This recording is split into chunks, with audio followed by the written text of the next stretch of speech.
Hey guys, Vernier from the Hack Check podcast. I'm extremely excited to announce that we have partnered with Ligum Fight Gear. Ligum Fight Gear is the #1 premium brand for all of your fight gear and fight equipment. Everything from gis to rashies to this hoodie I'm wearing right now, gum guards, shin pads, even treadmills, you name it. Make sure you visit www.ligumfightgear.com. Link is in the description. As a special gift to all of the viewers, I'm giving you 10% off of all of your purchases, big or small. Use the discount code HACKCHECK10 at checkout for 10% off of all of your purchases. That's ligumfightgear.com. HACKCHECK10 is the discount code. We hope you enjoyed this episode. Hey everybody, welcome to another episode of the Hack Check podcast. I'm really excited today to have the Vice President of EFC, Mr. Graeme Cartmell. Thank you. Thanks for having me. Thanks for joining us, Graeme. Cool. You guys have been killing it lately with the events. Another stellar one coming up. Yeah, it's been really good. We've had some good events this year. 2023 has been, I think, like what it is almost kind of framed as is, or for me, is that coming out of COVID, this is the first year that we've been able to really motor through events, build athletes, have like lots of championship fights, and lots of talent have come through. So yeah, we got another awesome event happening now next week. A bit of a funny setup with the bantamweight situation, which the guys are at. So you got Musa Satwape, who's having another stab at the bantamweight title. He fought Zulu Boy. Zulu Boy took the fight at short notice, and it was a bit bizarre because Zulu Boy won the fight and then went on to the post-event presser and said, I'm not going to defend my bantamweight title. And him and the flyweight contender at the time, Terence Balelo, had words, which was great. I was like, okay, well, let's build the fight for flyweight. And we then said, okay, well, look, let's get Shannon Fantonda, who was actually supposed to fight Musa, but then got pulled off because he got an injury. Let's get them to fight each other for the vacant title. So Zulu, you need to vacate that belt. And it's weird because I know in like the MMA sense, you either vacate or you relinquish. And we kind of have been telling our athletes that have been hanging on to their titles, like Lutando Bika, you must rather vacate the belt. I don't want to take it away from you. I'm not going to strip you of your belt. You must do what you're going to do overseas, but we can't leave that like it ambiguous as to whether you're the champion and when you defend, and it's got to be kind of like cut and dry. Yeah. So in that being said, I was hoping Zulu would do that, and he came back online like almost 2 weeks prior to the fight, and we'd already marketed it as a vacant title. No, I never said I'm gonna defend. I was like, bro, for all intents and purposes, the discussion I'm having with your management, like you don't want to fight at bantamweight. Let's just move on. No, I am. I'm gonna do it. So we got him back on the line, which I think it makes Shannon and Musa so huge because they get to fight Zulu. Zulu, former UFC. He's been kind of this enigmatic champ. He's been incredible for the division, and he's like a real gamer. So if they beat Zulu, one of them gets to fight Zulu and beats him.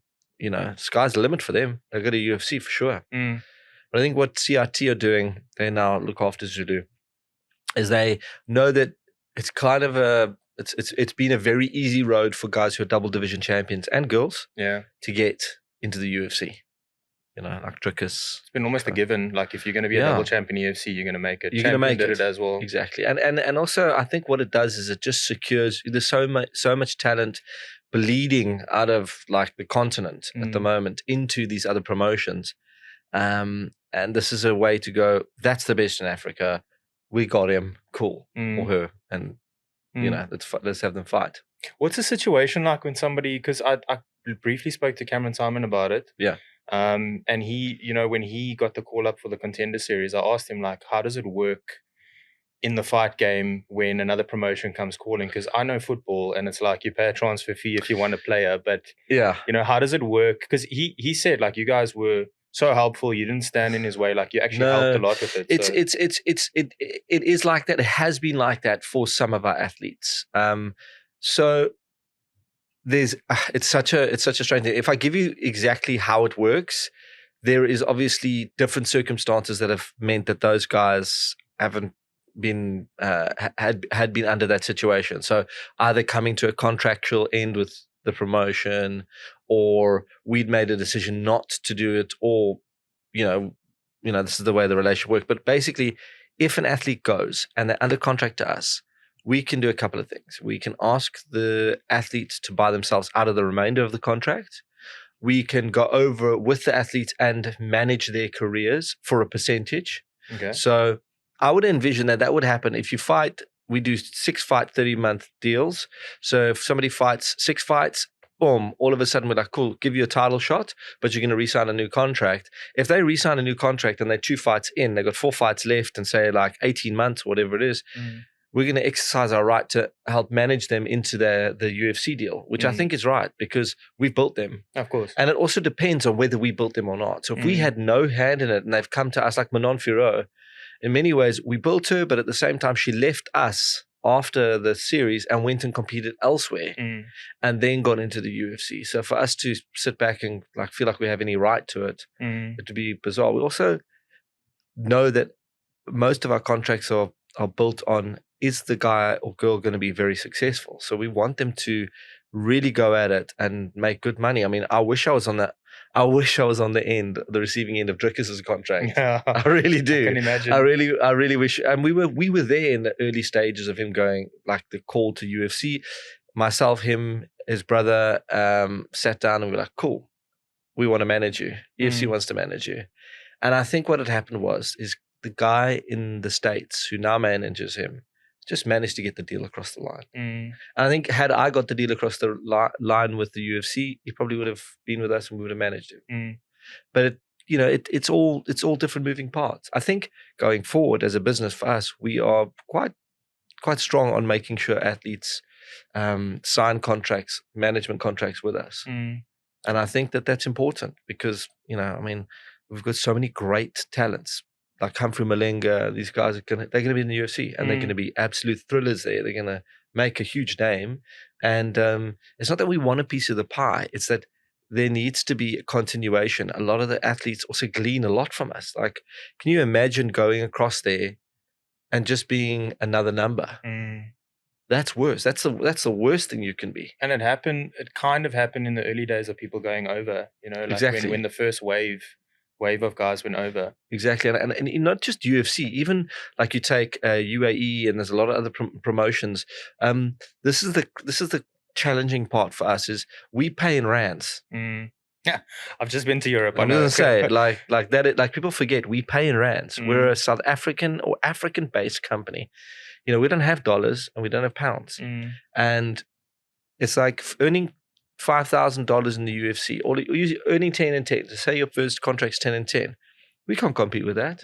That's huge money. That's almost 200 grand now at the current exchange rate, right? And then if you get a bonus on top of that, a bonus on top of grand, that. I mean, you're a millionaire in your first fight, which I think like Don Madge and Dricus and all those guys achieved. Like incredible. But to be fair, for us to compete with that we just can't do it. But there's also ways to get there without having to kind of, I think, let me put it this way, EFC is the easiest route to the UFC as an African athlete, hands down. And European athletes have actually used EFC's platform to do exactly that. Danny Henry is a good example of that. Guys like, cool, there's a cool African promotion. They look after the athletes, good medicals. They're publicized around the world. They've got a UFC-style product. And I want to have a stab at their athletes because they're in the same range as me, and the guys make it. They become champions. They go, cool. Let me wait for my call up, and they do. They get called out. Yeah. So there's been, like in previous years, a perception of a big gulf in the skill level between South African athletes and American athletes. And I'm not talking like, obviously top 5 in the UFC is a whole different like kettle of fish for anybody. But lately, people have been proving, I mean, Dricus and Cameron, of course, have been proving that they're on that level. Bokang Masanyani has been proving he's on that level in 1FC. Yeah. Don Madge has always been, at that level. But there's more and more people waiting in the wings, like you were alluding to earlier, like that perception's gone now. So now people also aren't as scared. Obviously, they'll be nervous to go to the UFC, but like in previous years, it was probably just like, shit, I made it to the UFC. I've made it now. Like I can like retire happy, you know. Now they're like, no, like Ruan I wanna Potts. push. Ruan Potts was just happy to be there. Mm. You know, I mean, no one thought he's going to do anything there. Went in there and tried his best, and he just participated really. And it's funny because I think we've been waiting for a Dricus. Mm. You know, the doors that he kicked down. It's strange. It's like it's not like he kicked down doors as such. What he did was he just showed that it's all psychology, that you are good enough. Mm. I mean, I've been preaching this for 10 years, a decade, but nobody listens to me because I'm the promoter. So everyone's like, he's just speaking shit. He's just, you know, he's supposed to say that. Supposed to say that. Yeah. But like, I genuinely believed it. You know, everything that's come out of my mouth, like I'm engaged with the athletes. I've, you know, it's funny. I didn't come from a fighting background, as in I wasn't doing MMA. I'd done kickboxing and boxing and all that type of stuff. And I trained and I loved the sport, and I was heavily involved from this is a passion of mine. And so, you know, like watching athletes, I didn't so much resonate on the skill level with them. What I resonated on, which I think we all can, as like, especially if you are in fight sports, is kind of like the desire and the passion and the kind of like those are nonsensical. It's more like the pure determination and grit. Like a Leon Maynard for me was just always so like, wow, like that's a fighter. Like it's a fighter. And when I was around Dricus, I mean, even now I speak to him once a week. And the amount of information he has on the sport and how passionate he still is about the sport and his drive to be the guy in the sport you can sense it. You meet somebody like, this guy loves what he's doing. You can see it when he walks into the octagon as well. Like there's a massive smile on his face. And so I think that what he's done is shown guys, no, like we're good enough. And the guys that are around him believe it. And anybody who's ever touched him like I've been in his presence, or I've been a part of a fight card that Dricus was on, it all seeps down. You know, it's this beautiful concept of like, we all just feel the momentum of him and his journey as almost like feeding into ours. So my journey's better because his journey's better. And somebody who trained him 5 years ago doing something might go, you know what, my journey's better because I actually part of the journey, and everybody is benefiting from it. The same thing when EFC grows, everybody grows. That's like always been the concept with my partners and I, is we're like, just keep going, keep pushing, make this thing as big as possible. Because even though the athletes couldn't live up to the hype of the promotion at one stage, like we were so big, our athletes weren't as good as we were big, if that makes sense. That makes 100% sense, yeah. But we were like, we don't care, they'll catch up. And when they catch up, you're going to have the most incredible thing in the world, because you're going to have this amazing platform that is the best litmus or tester for whether you can be in the UFC or not. Like, fight in the EFC and tell me when you go and fight in the UFC that you aren't like completely prepared. I mean, the Dricus didn't speak English when he was 18 and he signed his contract with me. His English wasn't like first language. Really? Yeah, he wasn't first language English. Afrikaans.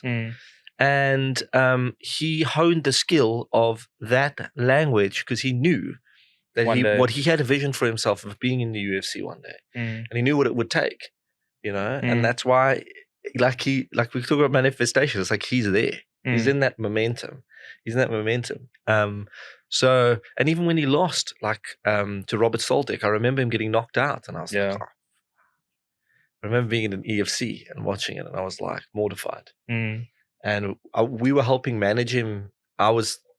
Because what had happened was he was still under contract to us. So there was a joint management situation with him and with a guy named Mike Milan in the Netherlands with KSW. And I was just like, it's fine. Like, there was something about him losing that was okay, because I know how he'll take it. And he'll just be like, okay, cool. That I needed that to happen. Let's keep going. So I think, you know, we are so good as athletes. I mean, we've got, how long is our legacy of rugby? We were saying, so Don Madge and I were saying as well, like, imagine 10% of those rugby players just decide, you know what, like a Volkanovski, you know what, rugby's not for me anymore. I'm not going to make it. I have injuries, whatever. And they're like, okay, let's go get into grappling. Let's get into fighting. Congolese. Yeah. Or like Nigerians. So imagine. So it's funny you say that. I'm always so like taken back at how animated and like hectic the Congolese fan base and athletes are. And Kyra and I were chatting about it the one day, and we use them when we're talking to sponsors or anybody. We're like, so across Africa, you've got soccer in Nigeria, the national sport. Yeah. I think rugby and cricket and soccer are very big here in South Africa. What is the national sport of Congo? Probably football. They're not known for their football. They're known for their fighting. Yeah. So when Chiluma Mikishi or Champion Dolce go back home, they're freaking superstars, man. And they have made it by being the champions here. It's bizarre, but like they might not want the UFC. Some of them are like, I'm EFC Africa champion. My life is so much more enriched now. I'm that. I don't want to give that up. I want to defend. I want to fight. So it's all varying degrees of the same dream, which is, guys want to be the best in the UFC, but guys want to be the best in the EFC. The reality is that I know that by being the best in EFC, that transition is just so smooth. Everything comes to play. You're in front of the TV all the time. Press conferences. We're always putting a camera on you. We're teaching you by virtue of throwing you in the deep end how to be in front of a camera. And tell me Dricus isn't so articulate when he's in front of the camera. Yeah. You're like, and they polish that stuff, man. They now know to go back to their gym, very much like the way Conor McGregor did. All the rhetoric that came out of Conor McGregor, and I know John Kavanagh really well, so I know that this is how they do it. And Peter Queally came and fought for us, so I've intimate understanding of how they work. Is they speak like that to each other as soundboards all the time. So what's going to come out on the other end when you got a microphone and you win a fight? Exactly that. Yeah. The cool stuff, the stuff that goes, we're not here to take part here, we take over. Because they've been saying that ad nauseum in their gyms. And the same thing with Dricus and his guys. They are bouncing stuff off each other. They're getting coached. They're learning how to present themselves. And that's why, like, every time they appear, it's just going to flow down to all of us. We're all going to get better. If we're in the podcast industry and it's MMA, we're going to get better at it because we've got better athletes to talk about. More content, more stuff. And everybody works, and as soon as everybody starts talking and working together, it just makes everybody better. Exactly. And I think that's kind of the beauty of it, because we're so niche and such a small community in MMA. It does help that Dricus can go and train wherever he wants and really glean a lot from different training partners.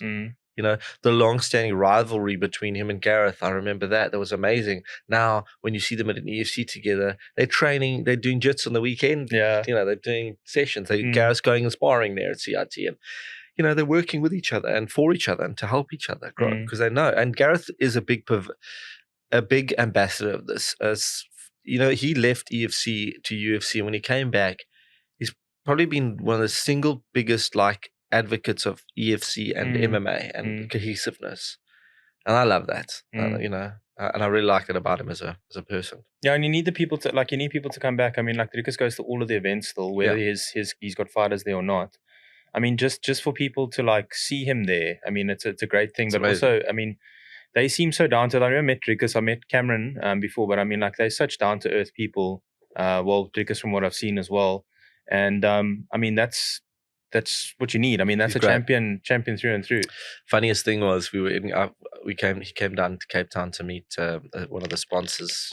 Would set up some stuff for him, and we met at Caprice and we started having a few drinks.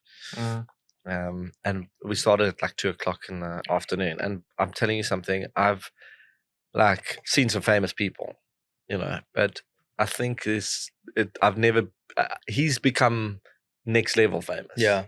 And it's so funny to see, for me, he's just this kid, that's he was our former champion. He's awesome and he's a cool guy, and him and I have a good friendship, and just people are enamored with him. Oh, can I have a photo? No, every demographic, male, female, you name it, all over him. And we obviously partied that night, and, And just, I mean, him and Chad Leclerc are hanging around together, like they're quite close. And just like you can see the relationship that Dricus has with people from a fan perspective is really, really still wholesome and good. And I hope that it's maintained throughout his whole career. I think that can also be an unraveling for a lot of athletes overseas as they get so hooked on that. And you got to stay hungry, man. You got to stay hungry. Fame is a killer. It's horrible. It's disgusting. Yeah, it's horrible. It's horrible because it puts a shell on you of something you're not. You're not that. Yeah. You didn't become who you are. You didn't become this incredible machine, this athletic machine because of fame. But then it becomes the overarching thing that, you salivate for. Do you think what do you think is going to happen next in the middleweight title picture? Because Dana seems, I mean, like if you were in Dana's position, okay, maybe that's not a fair question because Dana seems to be a little bit like set that Dricus pulled out, but he didn't pull out. Dana, let's call it, he can be bitchy. He's a bitch when it comes down to, and I'm not calling him a bitch, I'm saying he's bitchy, and the promotion can be bitchy about things. And I understand why. And he's done so much for the sport, and he's an incredible, MMA trailblazer. And he's built this entire business, and it's turned into this monster that's crazy, bought by the WWE, and a whole merger and all that. All this stuff is incredible. But for what it's worth, I think that he is still at heart that he wants it his way, and that's probably why they've done so well. Is they haven't bent over for the masses.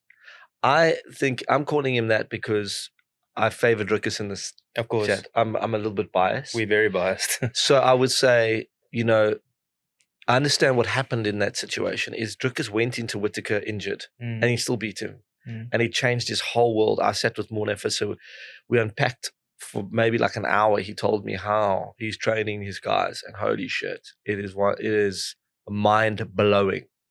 The stuff that oak is doing. It like goosebump stuff. Like the way how intricate they are with every single thing in building an athlete, and all the nuances of blood work, and like they're just going through mad stuff, like mad science stuff. Yeah.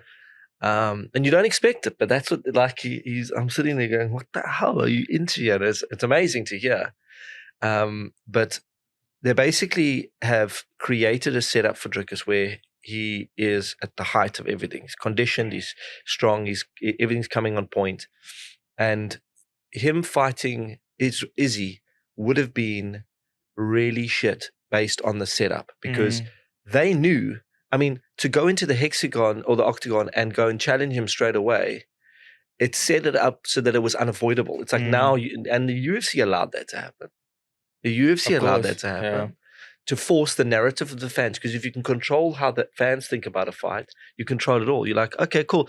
What we'll do is, we know that, and we don't care. We favor Izzy in this. Of course, that's their boy. Yeah. So they're like, we know that there's this story between these two. There's this African narrative that we can sell. Great. Izzy's our boy. Well, how do we get Dricus to the table quickly? Even though he's carrying an injury and he's just beaten the guy that he shouldn't have beaten.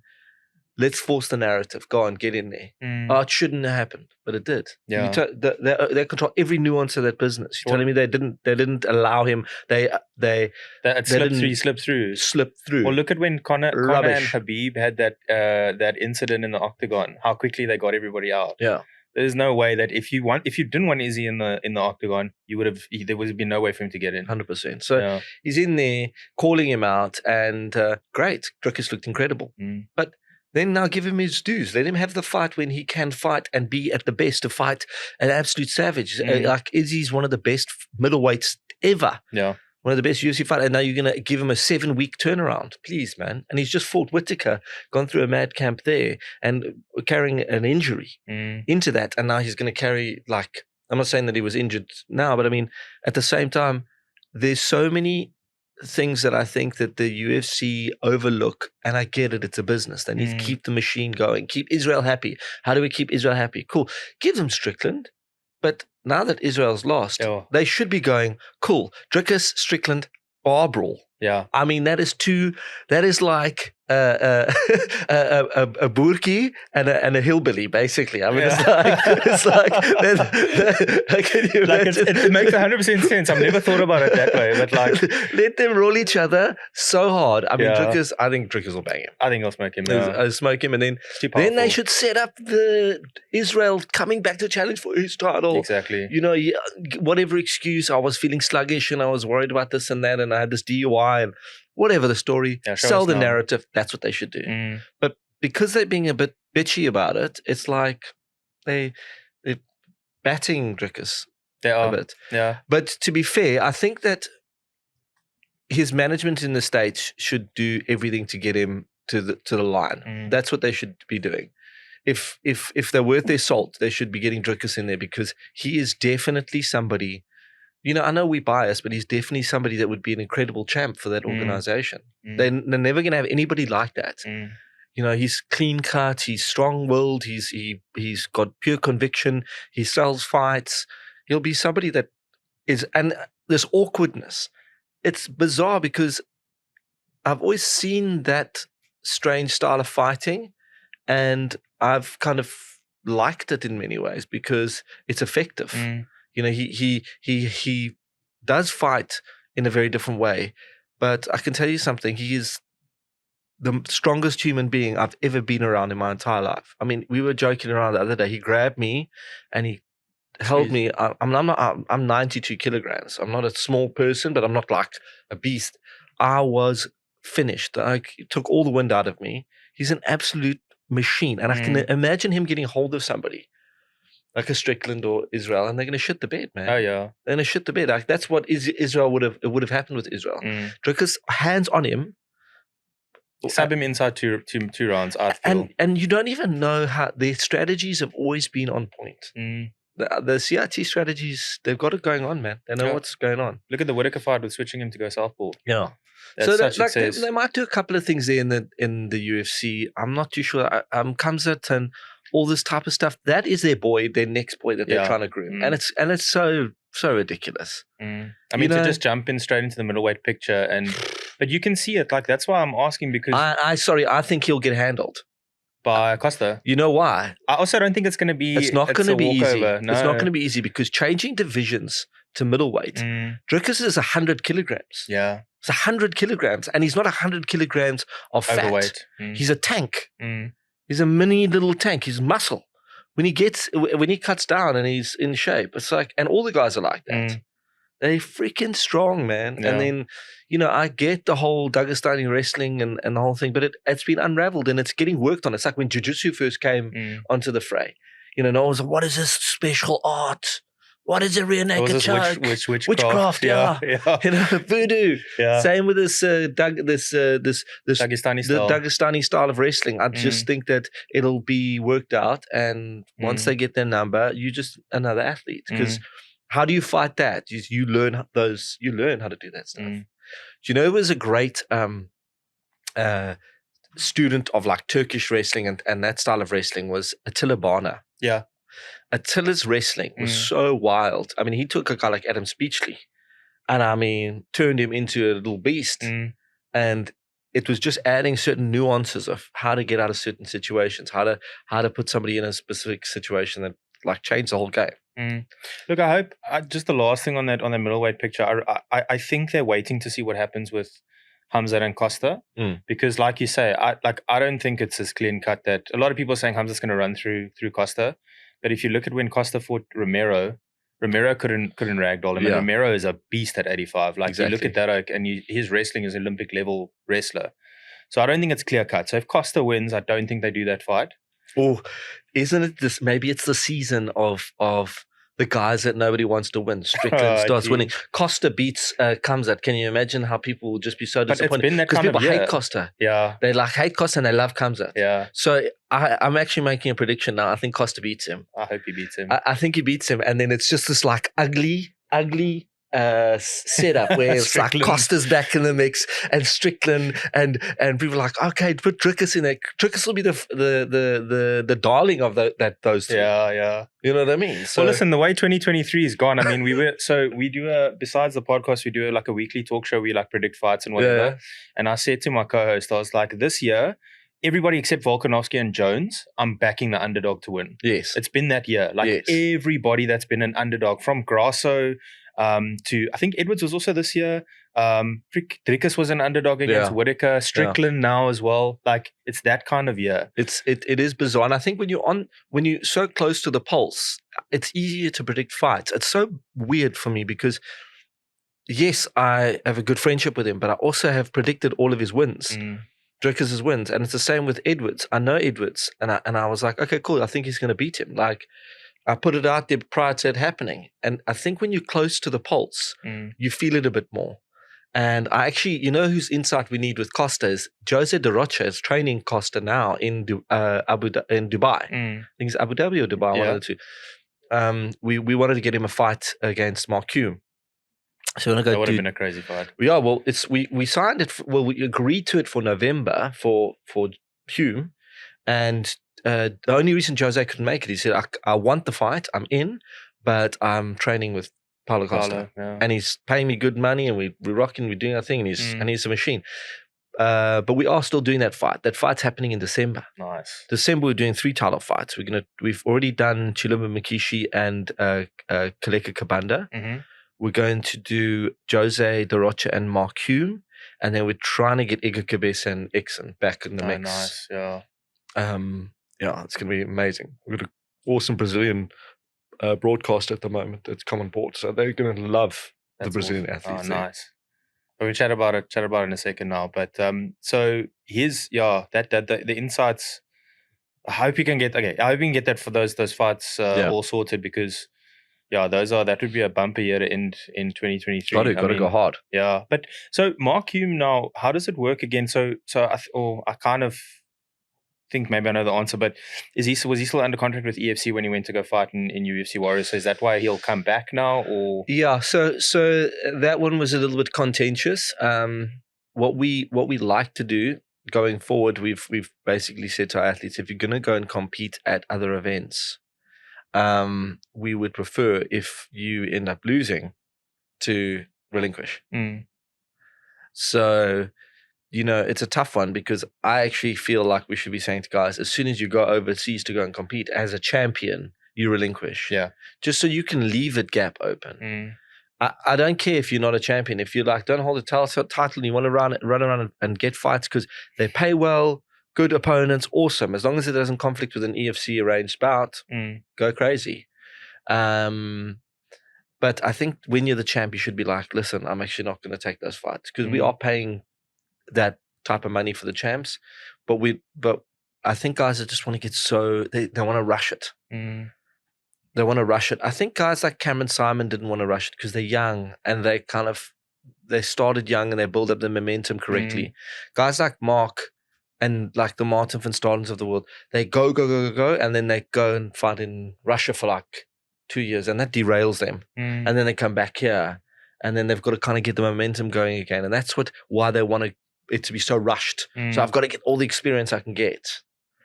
And it's like the same with Elena Lunga. Like, these guys leave here, and it's so bizarre. It's always over money. And I keep saying to the guys, I completely understand. But make the right choices of where you're going to go fight.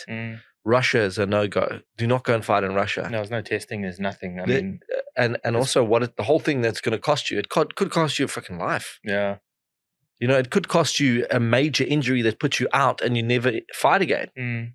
I mean, there's far better options, basically. Yeah, Russia and Poland look like crazy places to go fight. I think Poland's cool. I think like KSW, but they don't test. You're right. Well, that's the thing, though. That's why. Yeah. I mean, that was the one bone of contention with Dricus. He got offered a fight against a guy, and we were discussing it.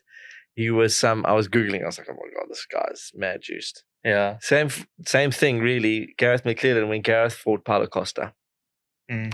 Gareth McClellan showed me a photograph of the guy. I think it was Paulo's like first fight in the UFC. Gareth had to fight him. can't remember if it was first or second. Yeah. I just looked at this guy and said, wow, Secret sauce. I hope they're doing some testing on the side because you don't get muscle bellies like that. Yeah. Yeah, listen, you can see, like, sometimes it's a little bit iffy. Like, you get genetic freaks like Yoel Romero, even though I still have my doubts. Like, but he hasn't changed in the last 20 years. Yeah. I mean, to look like that at 40 years old with, or what is he now, like 48, with or without it? I mean, that's crazy, but you're right. Like, the muscle bellies. And it's like, oh, USADA, he's tested, he's part of the pool. So what? You don't think guys have been jipping the system for since the dawn of time? Dude, they do it in bodybuilding even. Everybody wants the most juiced sport of all. It doesn't really matter how much. There's other ways to do it. I think in Japan, I don't even think they test in Japan. So I think it's like, okay, cool. No one gets tested. That's almost better. Then you're all fair game. Like anybody can do it. And if you don't want to do it, don't do it. But I'm going to do it. And there's disadvantages to being on this stuff, right? So like, you're young and on it, and you can really change yourself forever. I mean, it's not like I mean, I tell you, I've seen some rugby players recently that are young, 19, 20 years old, big muscle bellies, shoulders bigger than my head. Yeah.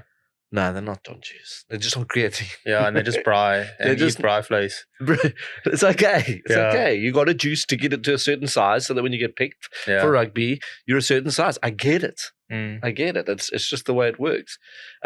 What I have a gripe with is marijuana is cheating. Yeah, that's so stupid to me. It's ridiculous. And we've had guys and girls now popped for marijuana, and I'm like, what's the advantage? Like, that's my question. There isn't one. Maybe they look at it from a perspective of disadvantage. You actually shouldn't be doing it because it's actually not good for you. You shouldn't be in that state of mind when you are competing. Okay, fair enough. But if you were to go and get drunk the night before and be hungover, yes, would they? I mean, you can't really test for that. We've had. I'll tell you something now. JP Joubert, I don't know if you ever remember him. Yeah. Early days, he was a light heavyweight champion. Yeah. It was like EFC 102. I swear to God, he was hammered and really? He went and fought. I swear to God. Maybe he fought better when he was hammered. He did. He beat guys, but he was always gassed. I mean, you can't regulate your blood flow and things like that. Like you can't. You just mustn't get cut as well because your blood's thin. Exactly. No, he was a crazy guy. He was crazy. He beat Norman Vessels in the most insane fight I've ever seen in my life. And then Norman broke his skull with a elbow, and a piece of his skull went in, so it was like broken here and it went backwards. So you're literally talking and you could see his skull doing this. And Kyra and I were negotiating with him for a rematch against Norman, and we were like, cool. So this is what we'll pay you, And he was like, no, I won't fight for that. I'm going to close my business. And he ran a very successful construction company.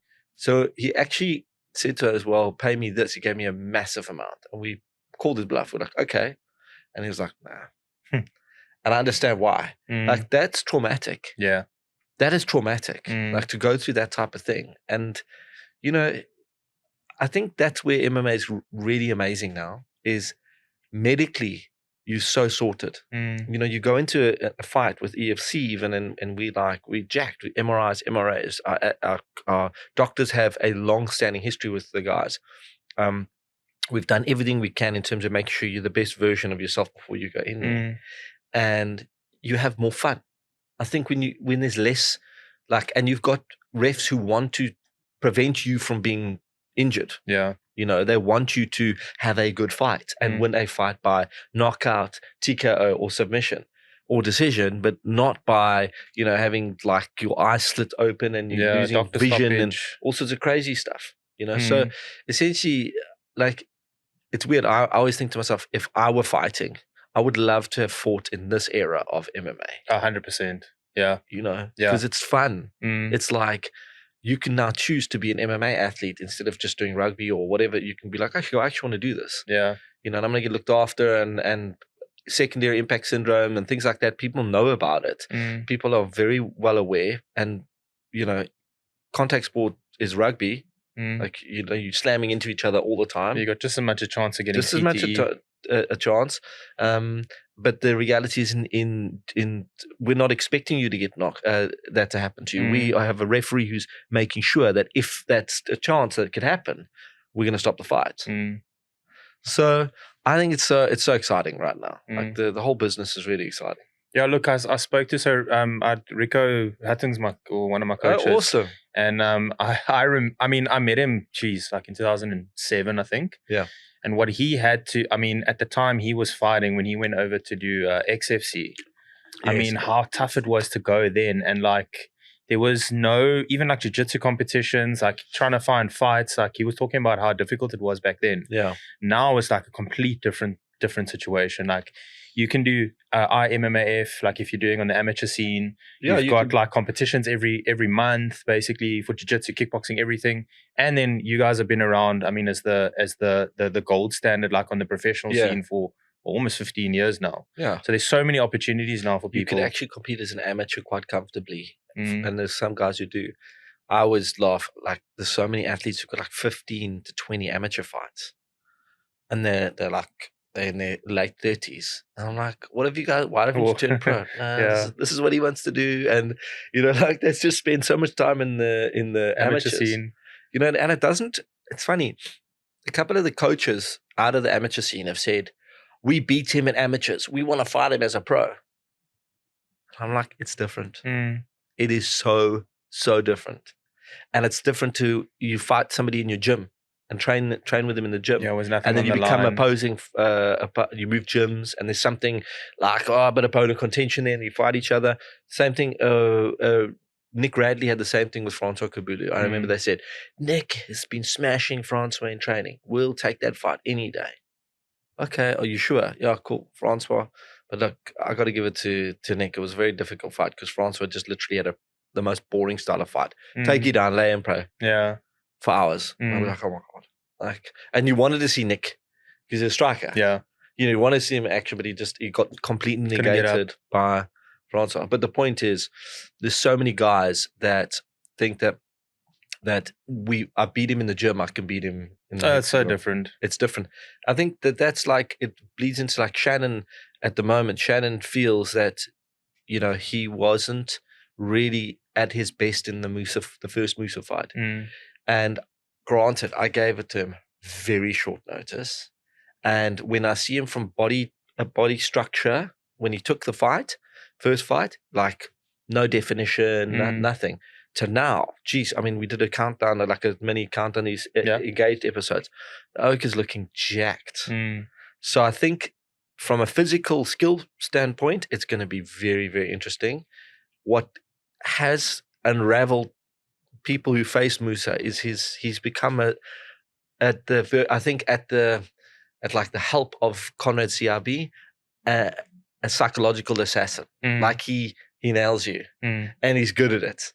Like he's quite convincing, rolls in there with his sunglasses and he says, listen, I'm going to fuck you up.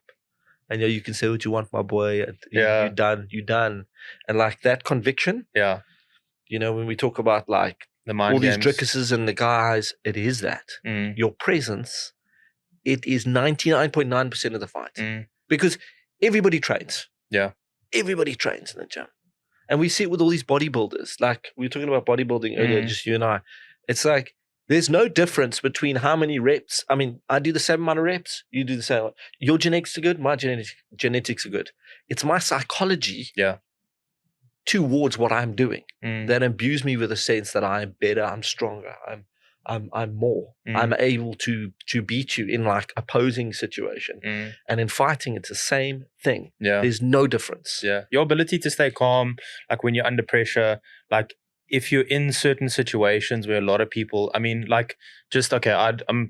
do the jiu-jitsu side of it. So even then, like you go with someone that's got heavy top pressure, like a lot of people, that can break a lot of people. Sure. And wilt, you wilt under, like I rolled with Rico Hatton and it feels like there's a house on top of you. Like it literally, it does, like psychologically, if you've never felt it before. He's just a big human, eh?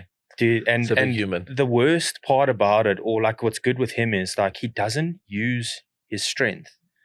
If that makes sense. It's just all pressure with his hips and his position. Where he is, exactly. And how he centers his gravity. It's, I resonate with that. And it's a mental battle then when you're against him. 100%. Because physically you can try to do whatever you want, but like you have to stay calm. You have to wait for a chance, which likely never will come. Yeah. But it's like, it's that mental side of things, like you're saying, like how to keep calm in those situations, because they are going to come. Yeah. And if you're mentally not prepared for that, you can be a physical specimen.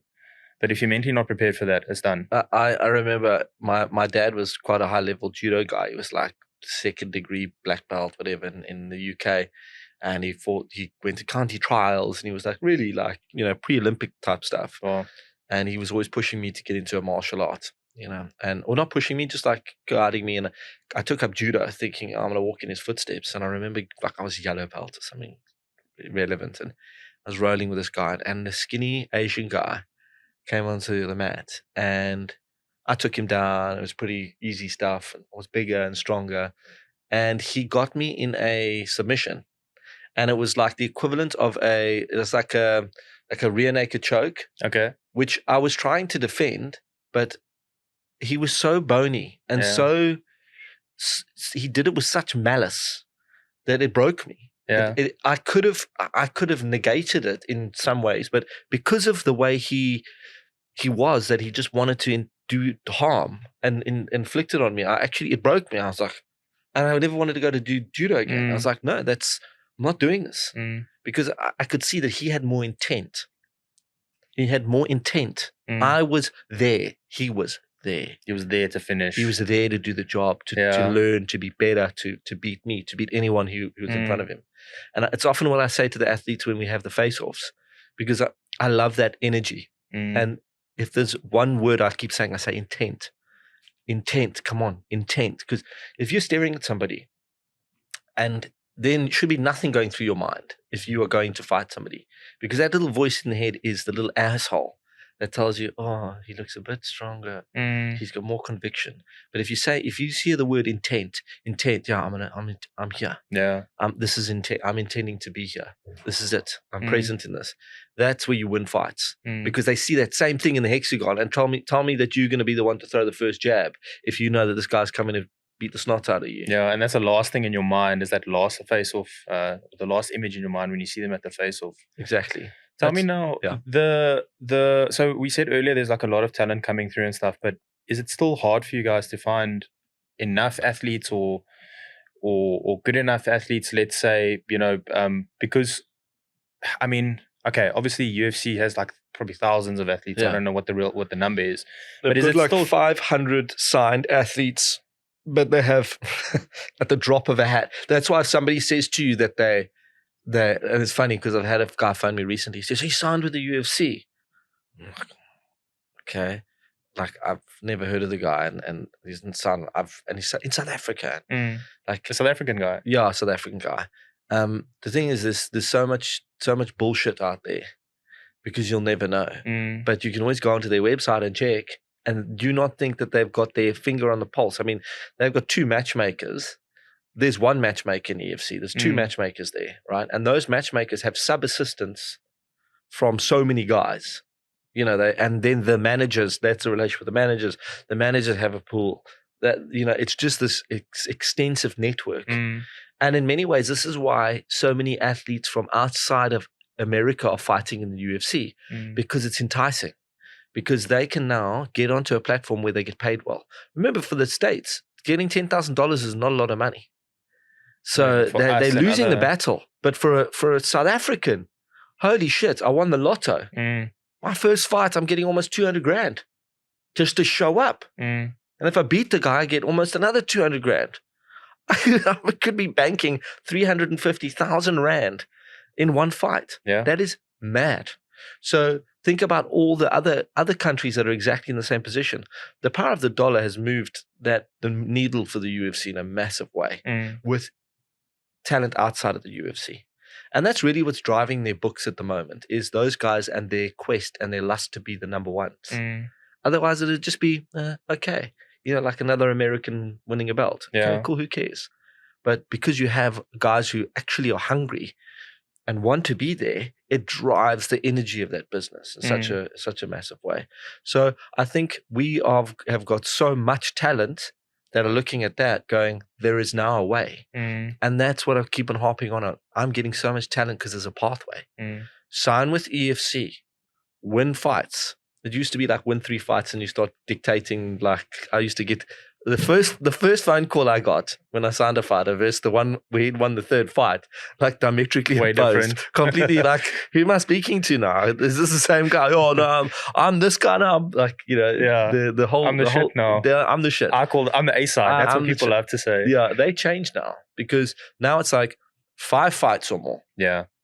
Like you really, and your last 3 fights were against top tier guys who are former champions. Like the game has changed completely. So this trickle down effect of top guys is now affecting my, say, bottom guys. Because they're not bottom, they're all talented. But the guys starting. Yeah. The guys starting are so fucking good. They're so good. Like, I was talking to you about Humphrey. I don't know if it's on the actual podcast, but we were talking about Humphrey Malinga as one of the guys that for me is like a standout guy. Zambian kid, tall, good looking, deep voice, like comes with this, like he embodies a warrior. Like you feel small next to him. He's just proud and there. And I think someone like that who, when he fights, he's trying to punch a hole through the canvas. His last opponent, literally, he missed 2 shots in a ground and pound situation. He hit the canvas, but he didn't hold back his punches. I mean, he hit the canvas like he was trying to break through. I was like, wow, that's like crazy. Someone like that comes out of the blue now. Yeah.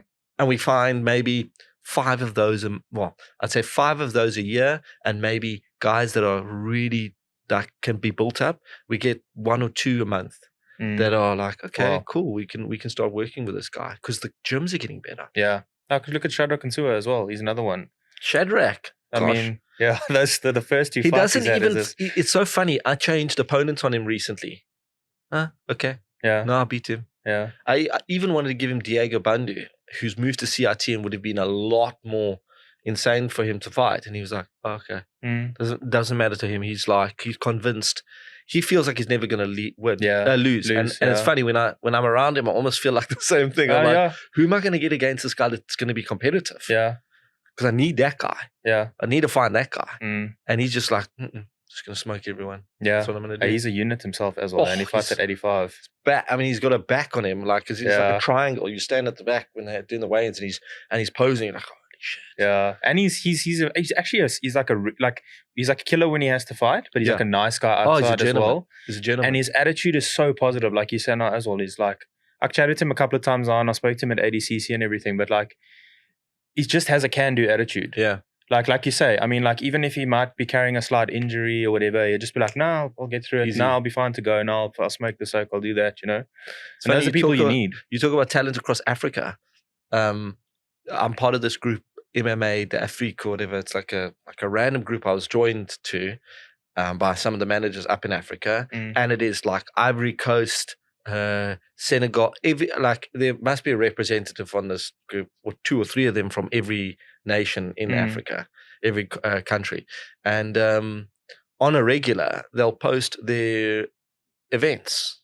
And look, it's like in a field, but it's like a full-on disco happening like in the background, and then there's an MMA cage in a field, and these like are smashing each other, and you're like, what the hell? And they're getting the jits and they're getting the wrestling right, and we've always been inherently warrior-like, or not. I mean, like the African nation has always been inherently warrior-like, and now you've got a situation where they are trying to really grow their individual promotions within Africa, and that is another step in the right direction for us, because not only are we pooling from management or gyms that are former kickboxing, we're going organizations now. Oh, well, hang on a second. You represent Ivory Coast and you're having a show out there.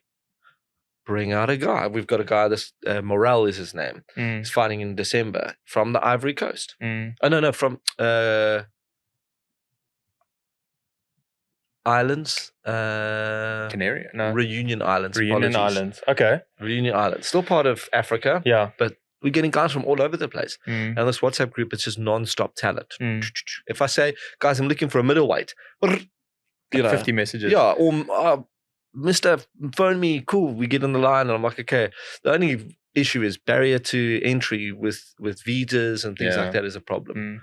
Do you guys think you spoke a couple of years ago, I think, about doing events in Africa? Do you guys think you'll still look at doing something like that? We are trying to put a deal together now with guys that will allow us to do that. Oh, that'd be cool. Because how we've been going about it as maybe being, the wrong way around.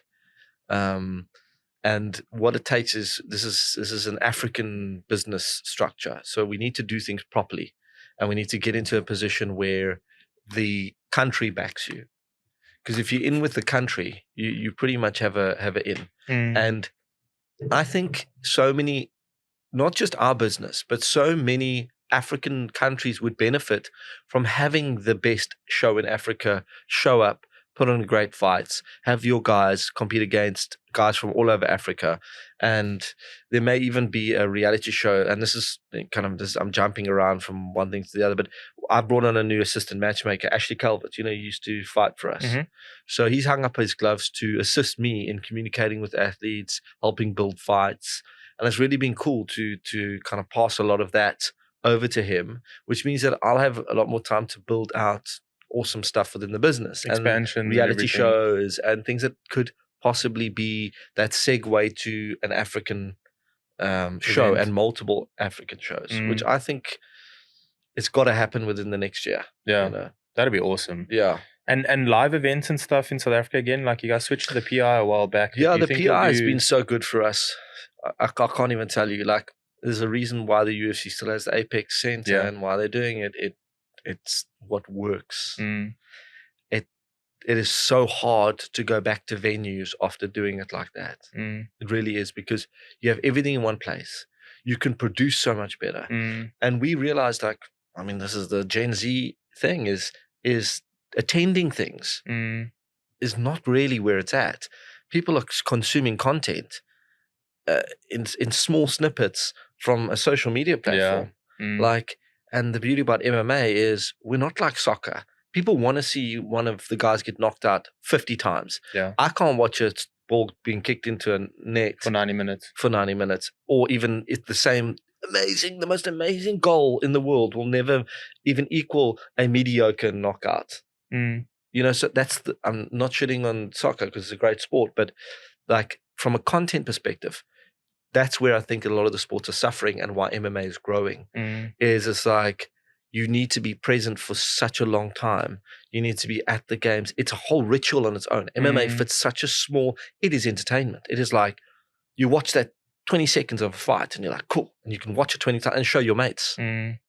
Check this knockout. Look at this submission. And that's content that we are producing, and we're on an equal, if not a little bit more unique than UFC in that aspect, because now we can produce content that is as high quality, we've got as good fighters, and our fighters are more interesting. African athletes are more interesting than any athletes ever.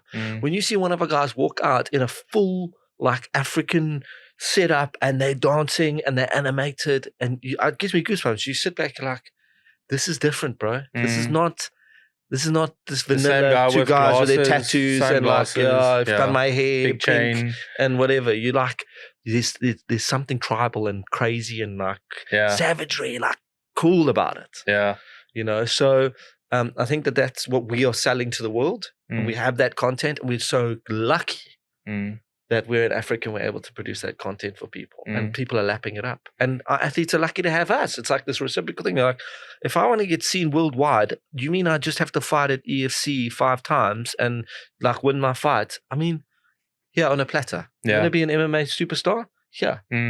You're in the land of milk and honey to become that really easily. You guys have, I mean, the YouTube channel alone, I mean, that's like, I mean, the production value on everything is like top tier. But like I've been seeing, even when I'm on YouTube not logged in, the EFC stuff is being recommended. Amazing. And like you can see like there was the one about, I forgot what it was, but it's like, and whoever's doing your titles as well and like the thumbnails, like they're doing such a great job. Because it's Dylan. Shout out to Dylan. Well done, Dylan. That's like really seriously, because the one was like I forgot, it was like flattened a guy, and I'm like, I gotta watch that. And it's like the most intense knockout you'll ever see, and like all that kind of stuff. Yes. It's just, I mean, I know about the fights, obviously, so I'm gonna watch it. I think that's actually, there's a couple of caveats to that thing. I think we didn't realize the power of social media.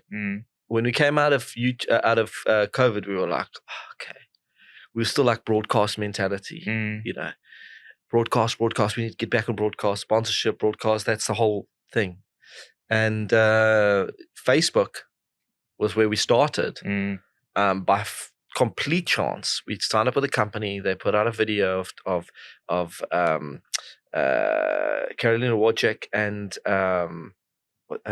Shane Flismus fighting. Yeah. Which also, that's one of the most got like viewed. 300 million views or something, Yeah. right? And it's so short, and it was a wild fight, so it was worth it. So the content's good enough, and I think that's where social media is incredible. It cuts through the bullshit and the bureaucracy of you have how let's see how many times you've been seen, what channel you are. You're like, content for content, is ours is good? Ours is better. In my opinion, ours is better because ours has a story. Yeah, ours has real grit, and Asia, it loves African content. They love African fighters. That's why BK is doing so well. Yeah, he's a fan favorite over there. But huge. I mean, I'd love to afford him and keep him. You know, he's earning money. I love that fact. See, I love that. I can't afford him. You know, it is what it is. You know, we were part of his journey, and now he's gone on and he's making. And you're proud to see where he is. I'm proud of it. I'm so proud of it. I hope he goes all the way, becomes one of the greatest stars out there. But the beauty is like. We're producing great content, and so going back to the PI, to change that now and go back to big events. Yeah, I'm happy to go back to big events. Don't get me wrong. Our relationships with the place we used to have those events is still good. It's still there. We can still reignite that flame. Go back, do a big show. I think it's got to be the right time though. The right time, and right now for us is bringing people to the PI and shooting it properly and having incredible content, and that high quality is actually what's helping this business and getting it to where it needs to be. And if you are lucky enough to attend an event, because we do allow people to attend our events, usually sponsors and those private guests, but I mean, what a fanfare for them, because we've got we've got a full stadium basically in the PI. It's freaking radical. I don't know if you've ever been. I've never been inside. I've driven past and I've seen the videos and stuff. Oh no, it's amazing. Yeah, it's amazing. The guys come in there. It's like a private event on steroids. Really, it's like the coolest thing you've ever seen in your life. Shit, man. One day, when you're up in Joburg, you have to come see it. 100% will. Yeah, most definitely. Yeah. Now, tell me, just sort of maybe like a last thing, like how do you grow from here? So obviously over the last 15 years, you guys have been going step for step bigger every single time. Yeah. Like, do you think things like PI Submission Kings uses the PI? Like, do you not think anymore? They don't anymore. But yeah, they did. They switched. I don't know if did they use it? We hired it out to someone. I can't remember, but I don't think they use us anymore. Well, I know they don't use us anymore, so I'm not too sure what they have there. But with adding stuff like that, and like they do on UFC Fight Pass now, where they've got like other types of martial arts. Yeah, so is that one way to grow, or? So it's weird. So how not to grow is to go onto UFC Fight Pass. So we refuse to go on UFC Fight Pass because then they own your content for nothing. Yeah, and they pay you nothing. So whoever's on there, it's not great for you. That's why you don't hear about them, because another promotion controls your whole promotion's broadcast and owns everything. What? Yeah. You know what you have to pay for that? With the 15 years we put into this business, UFC, and you're going to geotag us just to be able to watch, cheer, and people are going to buy through that, and you're not even getting paid a huge revenue. Yeah. I don't know why people do it. They want the exposure initially, and then they get locked into contracts, and then end up. Yeah, and they're just in a downward spiral. So I think UFC Fight Pass in itself is something. Look, if they were paying us bombs, because I know that they've overpaid for certain promotions in order to fund those promotions, so that those promotions can add fighters to their roster. So it's a long-term game. That's a different way. But for us, it's like we've got such a huge broadcast, and broadcast is how we get sponsorship. So we need to have open, and we have a massive broadcast reach. What's your viewership? So. It's obviously we're in the hundreds and hundreds of millions, because we're 19 terrestrial channels across Africa. Wow! So that means every SABC or 19 SABCs are viewing EFC, which is mad. That's And it's crazy. across Congo, Nigeria, all over the place. Brazil, massive broadcaster. North America, South America. We're in every continent. We're being seen in every continent. So the biggest sports brand, EFC outside, biggest sports brand in Africa. Meaning, people are like, oh, you're not the biggest. Soccer is. I didn't say sport. I said sports brand. EFC is the biggest sports brand because we're bigger than Pirates. We're bigger than the Chiefs. We're bigger than the Cheetahs and the Bulls, because we or are whoever. the whole sport. And the promotion, we're everything, and we get seen all over the place. And, doesn't matter. People who are loyal to, say, the Cheetahs, still like, they don't want to watch rugby outside of that. Yeah. Or they'll be like, no, I'm not going to watch the Sharks. Everybody wants to watch EFC. Yeah. Everybody wants to watch MMA, and good quality MMA. So they're not watching 1 in 10 matches on the weekend. They're watching all of the matches. Exactly. Or everything that you have. Yeah. And also you have the funniest dynamic is from an excitement point of view, in MMA, you have 12 opportunities to be excited. Yeah. You're going to walk away with one fight that you've watched going, yeah. At least one fight. Yeah, I watched the fight that I backed and the guy won. Yeah. If you watch soccer, rugby, cricket, whatever, you're like, my side versus that side. Boom. Yeah. Oh, shit. We lost. I feel so bad. Yeah. That's not like that with MMA. So I say, we're always comparing sports, and it's such a different, we're in a different world. We can't talk the same talk when you're referencing team sports and MMA and what goes into the psychology. The psychology of the athlete, I think, is very much the same, like that high level, high performance personality. But I think in terms of the metrics and what drives people to watch and how we grow, you're asking the question of how we grow. It's quite simple. Money makes that business grow, because the more money we have, the more we pay fighters, the more we can offer to keep people here. Because the reality is we're losing guys to a currency conversion. Yeah. That is, it's like unavoidable. It's a leaking bucket. It's like, okay, well, no matter what we do, when South Africa, when we have a bad trading day, we can afford less. That sucks. And athletes are like, oh, I want to go jump ship early. I'm going to go there and early. Well, not jump ship. They're going to go and fight overseas early. And you're like, okay, go do your thing. We're going to stop you because we want you to earn. I mean, the more you earn, the better you get, and the better your careers will be. We'll all benefit off it. We're not precious about it. But I would love to be able to say to guys, cool, no, you know what? We're going to outpay those guys, and you're going to stay with us and grow your careers through us, and then go from us to the UFC if that needs to happen. And your fan base will grow behind you here, opposed to having kind of like, you go overseas and it's like, oh, what happened to so-and-so? You got to re-explain who you are. What happened to that athlete? Oh, he went to go fight overseas. And his sponsors die here because they're not getting an ROI on a guy who's fighting in the UK. They're like, well, where can I watch this show? You can log into YouTube and watch a repeat because it's not live. Oh, okay, well, what's my brand being seen? So there's so many reasons why I'm saying this, but more money drives everything in this business. And that's what we are constantly trying to do, is just generate more money, more sponsors into the business. Well, look, we've said it before, it's an exciting time for South African MMA. Oh, yeah. Really looking forward to seeing what stars are coming out. That 125-pound division you guys got at EFC particularly. I love that division. You've got like 4 or 5 top talents. And actually the 66 kilogram, the featherweight division is insane. Like you're juggling all these talents. And the joke is, I'm juggling all these talents, and then all of a sudden, Billy Westhaven's like, no, I'm going to go to bantamweight. I've had like 4 guys, top tier guys, go, I'm going to bantamweight. And now my bantamweight division is like smoking hot. For December, we've got Eduardo Barros and Nathan Kamana fighting. We've got Sylvester Chipfimbu and Sindile Manengela fighting. We've got Faiz is making a comeback, obviously, in that division. We've got Zulu in the mix with, like, we're talking about what's happening now this coming weekend as well, or this coming week. That bantamweight division is like, it's just hot. It's hot. It's like got incredible fights. And you're throwing fights together, you're like, oh, this could be for a title. This should be a title fight. Yeah, but it's not. You've got to make it happen. Yeah. So, yeah, it's really exciting. 125 is good. Gift Walker, Tumelo Manyamala. Tumelo, Yeah, he's a boss. He's Yeah. a very, very, very tough kid. I think he'll be the one to really challenge Gift in that way. I like the Zulu fight. I'm hoping the Zulu fight happens.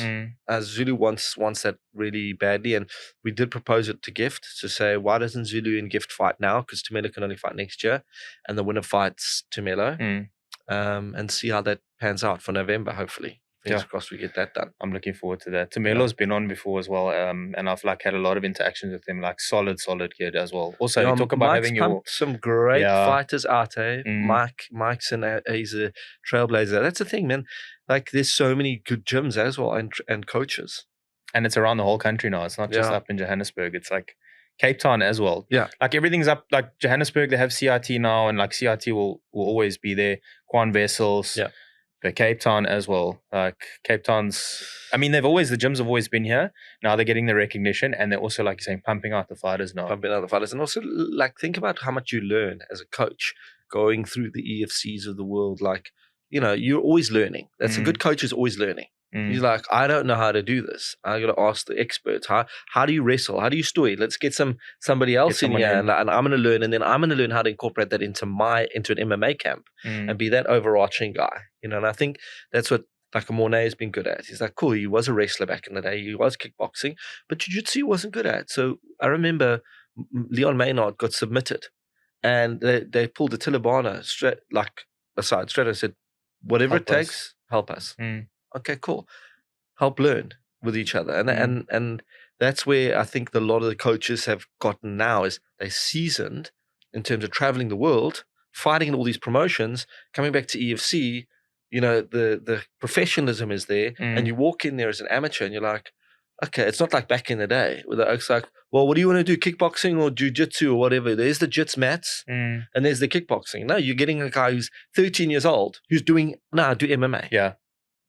Starting with MMA. Oh, and then now I'm going to go amateur MMA. I'm going to do IMAFs. Oh, and then when I'm 18 and I've had 4 or 5 amateur fights, I'm going to go to EFC, and then I'm going to go to UFC. It's there's a guided roadmap. Yeah, 100%.